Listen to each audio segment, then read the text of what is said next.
माननीय प्रधानमंत्री जी ने स्पष्ट कहा है कि we are not the biggest democracy of the world. लोकतांत्रिक परंपरा का संवाहक राष्ट्र रहा है। लोकतंत्र के चारों स्तंभों को पूरी तरीके से ध्वस्त करने का कार्य किया गया था। किसी भी कार्य की समीक्षा करने के अधिकार से वंचित कर दिया गया। विधायिका का यह मजाक उड़ाया गया कि लोकसभा का कार्यकाल 1 वर्ष बढ़ाया गया, इतना नहीं। मित्रों, आज हम स्वतंत्र भारत के इतिहास के सबसे दुर्दांत, दुखद और कलंकित अध्याय,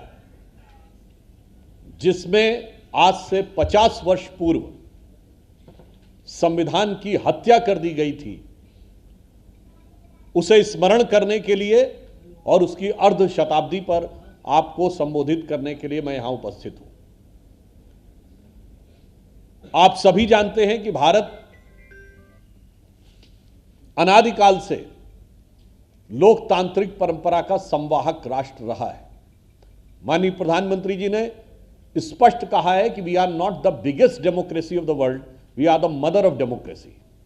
क्योंकि यहां वैदिक काल में सभा और समितियों से लेकर वैशाली के गणराज्य तक, कर्नाटक में भगवान वासवन्ना के अनुभव मंडपों से लेकर चोल राज्य में चुनी हुई ग्राम सभाओं तक, लोकतंत्र के इतने मजबूत आधार और परंपरा थी, परंतु उसे स्वतंत्र होने के बाद जिस ढंग से कुचला गया, आज की पीढ़ी को उसे स्मरण करने की आवश्यकता है। इमरजेंसी का दौर भारत के लिए सिर्फ संवैधानिक दृष्टि से नहीं, विधायी, कार्यपालिका और मीडिया यानी लोकतंत्र के चारों स्तंभों को पूरी तरीके से ध्वस्त करने का कार्य किया गया था।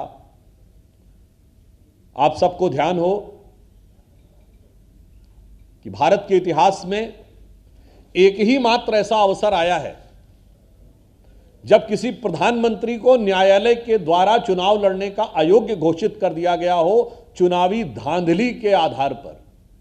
वो श्रीमती इंदिरा गांधी थी और उसकी परिस्थितियों के बाद के समय में यह इमरजेंसी लगाई गई।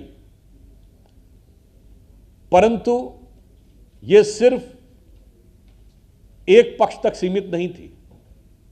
25वां संविधान संशोधन कार्यपालिका के अधिकारों पर नियंत्रण था, तो 39वें संविधान संशोधन में न्यायपालिका को प्रधानमंत्री के किसी भी कार्य की समीक्षा करने के अधिकार से वंचित कर दिया गया। मीडिया के साथ क्या स्थिति हुई कि हर खबर सेंसर होकर जाती थी। उस जमाने में लोग एक शेर बोलते थे, जो आजकल कहते हैं ना कि मीडिया को लेकर क्या स्थिति है। उस जमाने में कहा जाता था कि अब तो गालिब ज़ौक़ साहिर मीर सरकारी। बड़े बड़े शायर जो है ना, गालिब का नाम सुना होगा आपने, शेख मोहम्मद इब्राहिम ज़ौक़, मीर तकी मीर। तो उन्होंने कहा अब तो गालिब ज़ौक़ साहिर मीर सरकारी, शायरी की हो गई तासीर सरकारी। अब तो सरकार को दिखाकर शेर लिखने पड़ते थे। वो दौर मीडिया ने देखा। विधायिका का यह मजाक उड़ाया गया कि लोकसभा का कार्यकाल 1 वर्ष बढ़ाया गया, इतना नहीं। संवैधानिक व्यवस्था है कि एक कोरम होता है। यदि 542 सदस्य लोकसभा में हैं तो 10% से कम यानी 55 से अधिक कम सदस्य होंगे तो कार्रवाई नहीं चल सकती, कोई प्रस्ताव नहीं पास हो सकता। कोरम को समाप्त कर दिया गया। यानी अब 60 करोड़ के देश में उस समय 6 लोग बैठकर भी देश का कोई कानून, या 60 लोग भी बैठकर देश का कानून तो बना सकते थे, 10-20 लोग बैठकर भी बना सकते थे। तो संविधान की बहुआयामी हत्या जो उस कालखंड में हुई, और इससे बड़ी बात, जब हम यहां इंदौर की धरती पर हैं, जो पुण्य श्लोका महारानी अहिल्याबाई होलकर जी का पुण्य स्थान है और उनकी 300वीं वर्षगांठ हम मना रहे हैं, उन्होंने भी इस राष्ट्र को पुण्य भूमि कहा, इसको भारत माता कहा।